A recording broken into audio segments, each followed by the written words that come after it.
আপনারা অনেকেই আমাকে এই বিষয়টি বলছেন যে আপনারা ফেসবুকের মধ্যে সাপোর্ট ইনবক্স খুঁজে পাচ্ছেন না।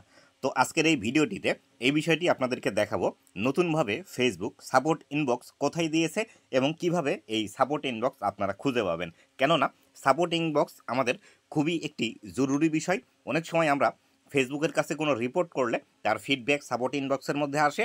এছাড়াও যদি আমাদের ফেসবুকের মধ্যে কোনো কপিরাইট ইস্যু আসে অথবা কোনো ইস্যু আসে, সেই বিষয়গুলো আমাদেরকে সাপোর্ট ইনবক্সের মধ্যে ফেসবুক দিয়ে দেয়।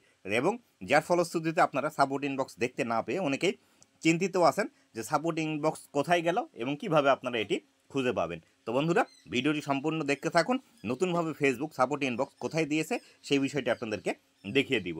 তো বন্ধুরা, আপনি যদি আমার চ্যানেলে প্রথমবার এসে থাকেন, অবশ্যই চ্যানেলটি সাবস্ক্রাইব করে দিয়ে পাশে আসা বেল নোটিফিকেশনটি অন করে দিবেন, যাতে করে ভবিষ্যতেও ফেসবুক রিলেটেড এমন আরও ইনফরমেটিভ কন্টেন্টগুলো আপনারা পেতেই থাকেন। তো এইখান থেকে এই পজিশানে তো আপনারা সবাই আসতে পারেন। এই পজিশানে আসার পর এখান থেকে আপনারা যখন এই হেল্প অ্যান্ড সাপোর্ট এই অপশনটিতে ক্লিক করে দিচ্ছেন, এখানে আমি ক্লিক করে দিলাম। এইভাবে হেল্প অ্যান্ড সাপোর্টে ক্লিক করে দেওয়ার পর এখান থেকে এই যে সাপোর্ট কথাটি লেখা আসছে, এই যে সাপোর্ট কথাটি লেখা আসলে এখান থেকে আপনারা এই সাপোর্টে যখন ক্লিক করে দিচ্ছেন, ক্লিক করে দেওয়ার পর এখান থেকে সাপোর্টের মধ্যে আপনাদেরকে নিয়ে যাচ্ছে ঠিকই। তো সাপোর্টে ক্লিক করার পর এখান থেকে দেখতে পাচ্ছেন এইভাবে নতুনভাবে কিন্তু সাপোর্ট ইনবক্স আমাদের এখান থেকে দেখাচ্ছে। যদি আপনাদেরকে আমি আবারও দেখানোর ট্রাই করি, আমি ব্যাগে আসলাম। ব্যাগে আসার পর এই যে সাপোর্ট লেখা আছে, এই সাপোর্টের উপর আমি ক্লিক করে দিলাম। সাপোর্টের উপর ক্লিক করে দেওয়ার পর এরকম একটি ইন্টারফেস আপনাদের সামনে চলে আসবে। এরকম ইন্টারফেস আসলে এখান থেকে দেখতে পাবেন সাপোর্ট ইনবক্স এই বিষয়টি এখান থেকে লেখা আছে। এই বিষয়ে ক্লিক করলে আগে যেরকমভাবে আপনারা সাপোর্ট ইনবক্স দেখতে পেতেন সেভাবে কিন্তু এখান থেকে দেখতে পাবেন। দেখুন, এখান থেকে কিন্তু আমরা সাপোর্ট ইনবক্স দেখতে পাচ্ছি এবং এই আইডিটি আমার কাছে কাজ করতে দিয়েছিল। এখান থেকে একটি মেসেজ এসেছে আপডেটের, দেখুন এখান থেকে আপডেট চলে এসেছে।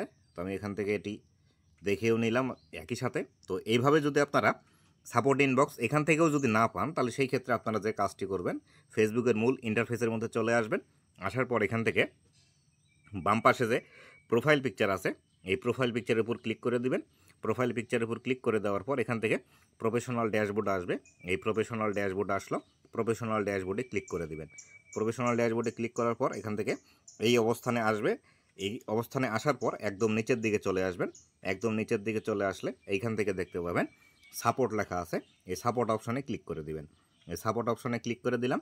দেওয়ার পর এখান থেকে ঠিক যেরকমভাবে আমরা সাপোর্ট ইনবক্সের মধ্যে ঢুকেছিলাম হেল্প অ্যান্ড সেটিংস থেকে, হেল্প অ্যান্ড সাপোর্ট থেকে, ঠিক সেরকমভাবে এখান থেকে কিন্তু সাপোর্ট ইনবক্স আপনারা দেখতে পাবেন। এখান থেকে সাপোর্ট ইনবক্স লেখা আছে, এই সাপোর্ট ইনবক্সের উপর ক্লিক করে দিলে আবার আপনারা সাপোর্ট ইনবক্সের মধ্যে ঢুকতে পারবেন।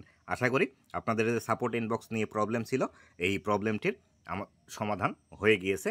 সাপোর্ট ইনবক্স নিয়ে আপনাদের আর কোনো সমস্যা হবে না যে কোথায় গিয়ে আপনারা অ্যাক্সেস করবেন। তো বন্ধুরা, এই ছিল আজকের ভিডিওটি কেমন লেগেছে অবশ্যই জানাবেন এবং ভবিষ্যতে ফেসবুক রিলেটেড এমন আরও ইনফরমেটিভ কন্টেন্টগুলো পাওয়ার জন্য অবশ্যই আমার ফেসবুক পেজ এবং ইউটিউব চ্যানেলের সাথেই থাকবেন। ধন্যবাদ সবাইকে।